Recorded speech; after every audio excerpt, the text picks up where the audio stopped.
ಎಲ್ಲರಿಗೂ ನಮಸ್ಕಾರ. ಒಬ್ಬ ಸಾಮಾನ್ಯ ವ್ಯಕ್ತಿ ಒಂದು ಘಟನೆಯಿಂದ ಹೇಗೆ ಇಡೀ ಜಗತ್ತಿನಾದ್ಯಂತ ಒಂದು ಒಳ್ಳೆ ಕೆಲಸವನ್ನ ಮಾಡಕ್ಕೆ ಅವನ ಜೀವನದ ತಿರುವು ಬದಲಾಗುತ್ತೆ. ಇವತ್ತು ಒಂದು ಒಂದು ಒಂದು ನಿಜವಾದ ಕಥೆಯ ಮುಖಾಂತರ ನಾನು ಇವತ್ತು ಒಂದು ಸಂಸ್ಥೆ ಹೇಗೆ ಹುಟ್ಟು ಅನ್ನೋದ್ರ ಬಗ್ಗೆ ಮಾತಾಡ್ತೀನಿ. ಇವತ್ತು ಮೇ 8 ವಿಶ್ವ ರೆಡ್ ಕ್ರಾಸ್ ದಿನಾಚರಣೆ ಅಂತ ಹೇಳಿ ನಾವೆಲ್ಲ ಆಚರಿಸ್ತೀವಿ. ಒಬ್ಬ ಸಾಮಾನ್ಯ ವ್ಯಕ್ತಿ ಒಂದು ಸಂಸ್ಥೆನ ಹುಟ್ಟು ಹಾಕಿದಂತ ಕಥೆ ನಿಮಗ್ ಗೊತ್ತಿದ್ಯಾ?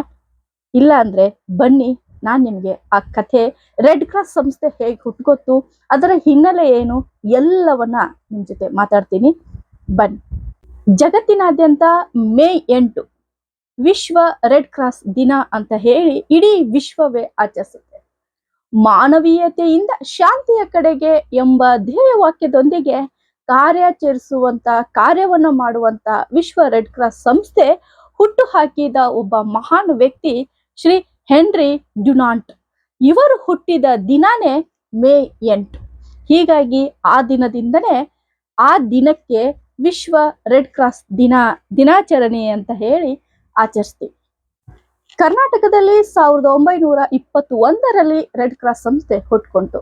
ಈ ಭಾರತೀಯ ರೆಡ್ ಕ್ರಾಸ್ ಸಂಸ್ಥೆಯು ಅತ್ಯಂತ ವಿಶಾಲವಾದ ಮತ್ತು ದೇಶೀಯ ಮಾನವೀಯ ಸೇವೆಗಳ ಒಂದು ಸಂಘಟನೆಯಾಗಿದೆ. ಈ ಸಂಸ್ಥೆಯು ವಿಕೋಪಗಳಲ್ಲಿ ಪಾಲ್ಗೊಳ್ಳುವುದು, ಮತ್ತೆ ಆರೋಗ್ಯ ಸೇವೆಗಳನ್ನ ಮಾಡುವುದು, ರಕ್ತವನ್ನ ಸಂಗ್ರಹಣ ಮಾಡುವಂತ ಸೇವೆಗಳು ಮತ್ತು ಯುವ ರೆಡ್ ಕ್ರಾಸ್ ಸಂಸ್ಥೆ ಒಂದು ಅನೇಕ ಚಟುವಟಿಕೆಗಳು ಆಗಿದೆ.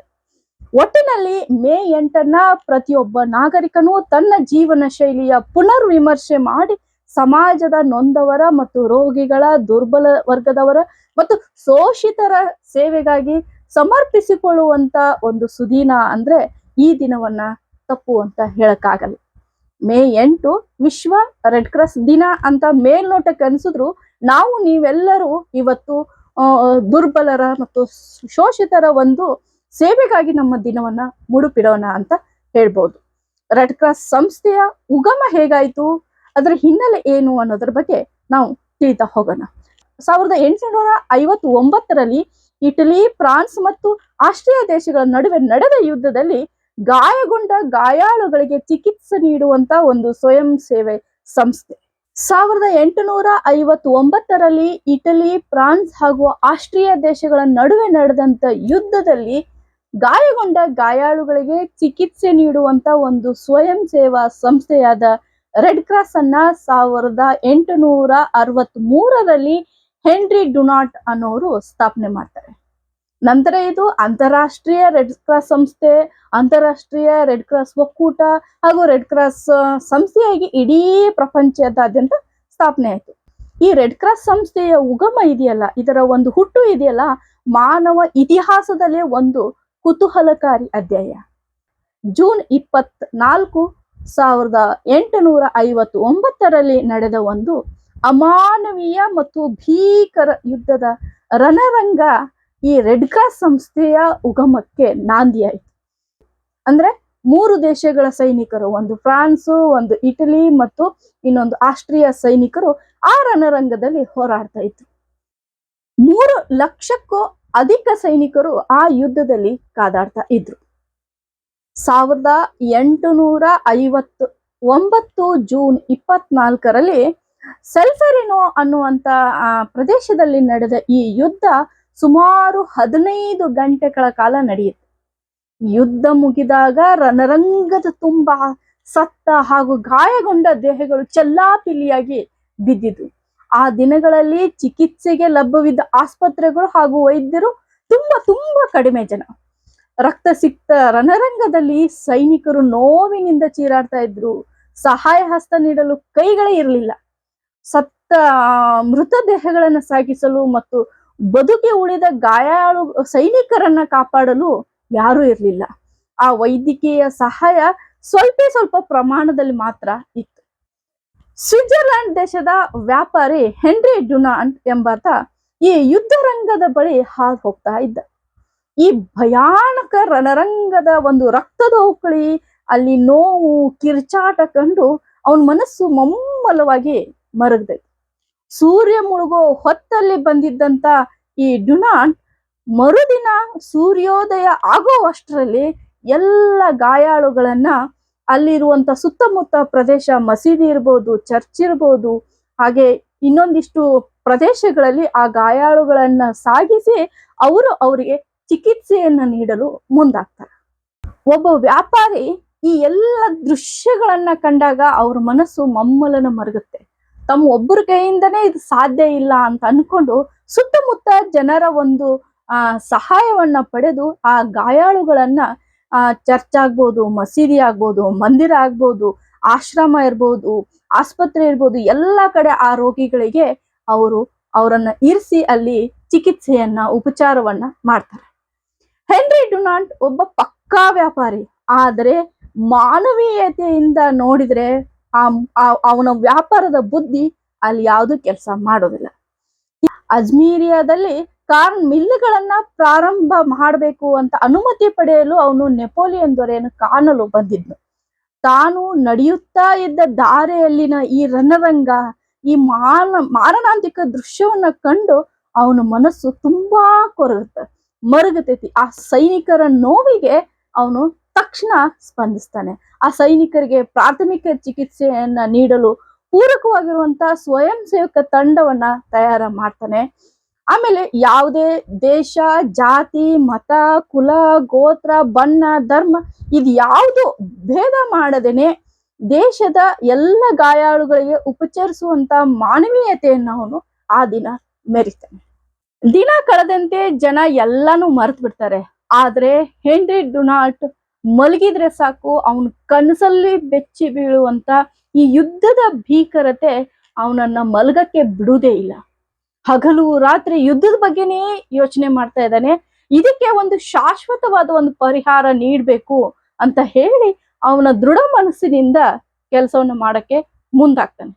ಯುದ್ಧ ಕಾಲದಲ್ಲಿ ಮಾನವ ಜನಾಂಗ ಎದುರಿಸುತ್ತಿರುವಂತ ಆ ಭಯಾನಕ ಯಾತನೆಯನ್ನ ತಪ್ಪಿಸಲು ಈ ಹೆನ್ರಿ ಡುನಾಂಟ್ ತನ್ನದೇ ಆದ ಒಂದೆರಡು ಅಂಶಗಳನ್ನ ಮನದಟ್ಟು ಮಾಡ್ಕೋತಾನೆ. ಆ ನಿಟ್ಟಿನಲ್ಲಿ ಈ ಹೆನ್ರಿ ಡುನಾಂಟ್ ಏನ್ ಮಾಡ್ತಾನೆ, ದಿ ಮೆಮೊರಿ ಆಫ್ ಸಾಲ್ಫೆರಿನೋ ಅನ್ನುವಂತ ಪುಸ್ತಕವನ್ನ ಬರೆದು ಪ್ರಕಟ ಮಾಡ್ತಾನೆ. ಅದರ ಎಲ್ಲಾ ಪ್ರತಿಗಳನ್ನ ವಿಶ್ವದಾದ್ಯಂತ ಹಂಚ್ತಾನೆ. ಆ ಪುಸ್ತಕದಲ್ಲಿ ಯುದ್ಧ ಕಾಲದಲ್ಲಿ ಮಾನವೀಯತೆಯನ್ನ ಮೆರೆಯಲು 2 ಸೂಚನೆಗಳನ್ನ ಅವನು ಜಾರಿಗೆ ತರಬೇಕು. ಆಮೇಲೆ ಜಗತ್ತಿನ ಎಲ್ಲಾ ರಾಷ್ಟ್ರಗಳಿಗೆ ಅವನು ಈ ಕರೆಯನ್ನ ನೀಡ್ತಾನೆ.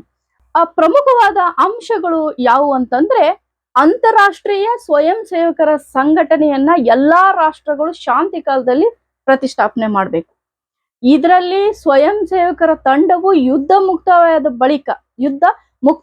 ಮುಕ್ತಾಯವಾದ ಬಳಿಕ ಅಲ್ಲಿನ ಗಾಯಾಳುಗಳನ್ನ ಅವರ ಜಾತಿ, ಮತ, ಧರ್ಮ ಮತ್ತು ರಾಷ್ಟ್ರೀಯತೆಯನ್ನ ಗಮನಿಸದೆ ಅವರನ್ನ ಉಪಚಾರ ಮಾಡಬೇಕು. ಗಾಯಾಳು ಸೈನಿಕರನ್ನ ಉಪಚರಿಸಲು ಸಾಧ್ಯವಾಗಿಸುವಂತ ರಾಷ್ಟ್ರಗಳು ಗಾಯಾಳು ಸೈನಿಕರನ್ನ, ವೈದ್ಯರನ್ನ ಮತ್ತು ಇತರರ ಸಹಾಯವನ್ನ ತಟಸ್ಥ ಅಂತ ಹೇಳ್ಬೇಕು. ಅಂದ್ರೆ ಯಾವುದೇ ಪಕ್ಷಕ್ಕಾಗ್ಲಿ, ಯಾವುದೇ ಧರ್ಮಕ್ಕಾಗ್ಲಿ, ಯಾವುದೇ ವ್ಯಕ್ತಿ ಸಂಬಂಧಪಟ್ಟವರು ಅಂತ ಘೋಷಿಸಿ ಅವರನ್ನ ಈ ಅಂತಾರಾಷ್ಟ್ರೀಯ ಒಪ್ಪಂದಕ್ಕೆ ಸಹಿ ಹಾಕ್ಬೇಕು. ಈ ಅದ್ಭುತವಾದ ಪುಸ್ತಕವನ್ನ ಓದಿದ ಬಳಿಕ ಈ ಜಿನಿವಾದ ಸಮಾಜ ಕಲ್ಯಾಣ ಸಂಸ್ಥೆಯೊಂದು ಹೆನ್ರಿ ಡ್ಯೂಕ್ನ ಸಂಕಲ್ಪಗಳನ್ನ ಸಾಕಾರಗೊಳಿಸಲು ಸಹಾಯ ಮಾಡಲು ಮುಂದೆ ಬಂತು. 5 ಮಂದಿಯ ಒಂದು ಸಮಿತಿಯನ್ನ ರಚನೆ ಮಾಡಿ ಈ ಹೆನ್ರಿ ಡುನಾಂಟ್ ಅವರನ್ನೇ ಕಾರ್ಯದರ್ಶಿಯಾಗಿ ನೇಮಕ ಮಾಡಲಾಯಿತು. ಈ ಸಮಿತಿಯಲ್ಲಿ ಒಟ್ಟು 5 ಜನ ಸದಸ್ಯರು ಇರಬೇಕು ಅಂತ ತೀರ್ಮಾನ ಮಾಡಲಾಯಿತು. ಮೊದಲದವರು ಒಬ್ಬ ಸೇನೆಯ ನಿವೃತ್ತ ಕಮಾಂಡರ್ ಆಗಿರಬೇಕು. 2ನೇಯವರು ವೈದ್ಯರಾಗಿರ್ಬೇಕು. 3ನೇಯವರು ಸಮಾಜ ಸೇವಕರಾಗಿರ್ಬೇಕು. 4ನೇಯವರು ಒಬ್ಬ ವ್ಯಾಪಾರಿ ಆಗಿರ್ಬೇಕು. ಹಾಗೆ 5ನೇಯವರು ನಿವೃತ್ತ ಅಧ್ಯಾಪಕರನ್ನ ಈ ಸಂಸ್ಥೆ ಸದಸ್ಯರನ್ನ ಒಳಗೊಂಡಿತ್ತು. ಈ 5 ಜನರ ಶ್ರಮದ ಫಲವಾಗಿ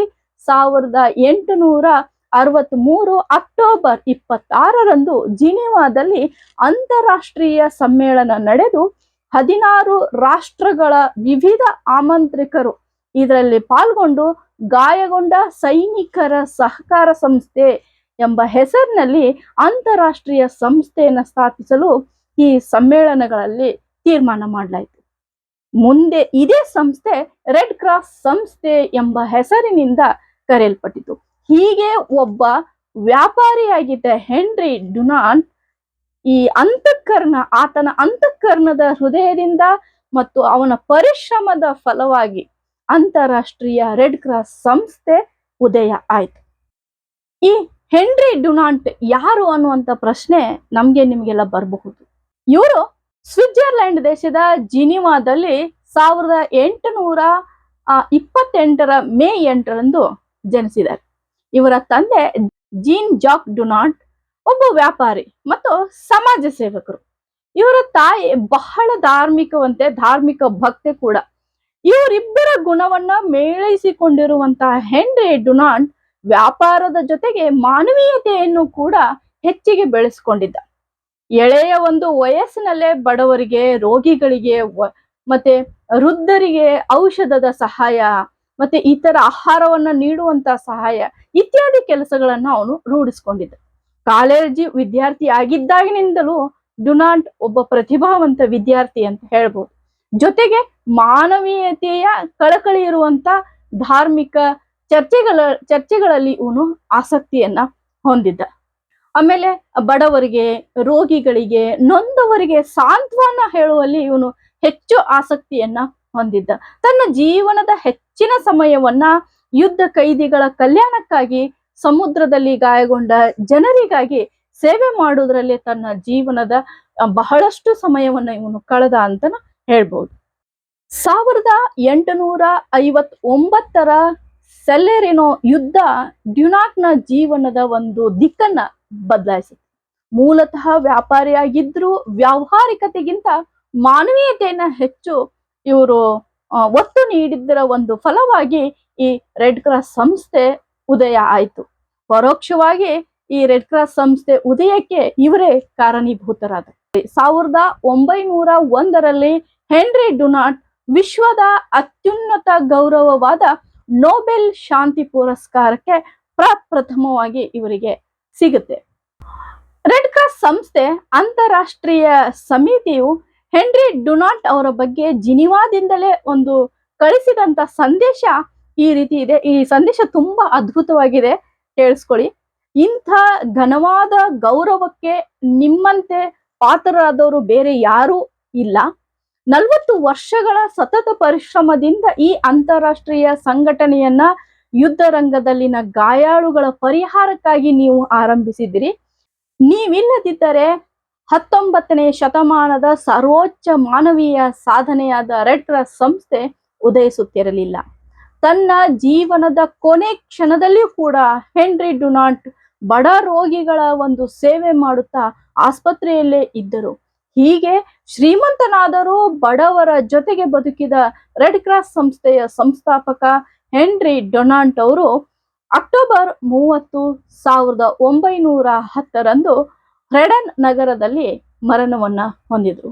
ಹೆನ್ರಿ ಡುನಾಂಟರ ಜನ್ಮದಿನವಾದ ಮೇ 8 ಪ್ರತಿ ವರ್ಷ ವಿಶ್ವ ರೆಡ್ ಕ್ರಾಸ್ ದಿನ ಎಂದು ಜಗತ್ತಿನಾದ್ಯಂತ ಆಚರಿಸಲಾಗುತ್ತದೆ.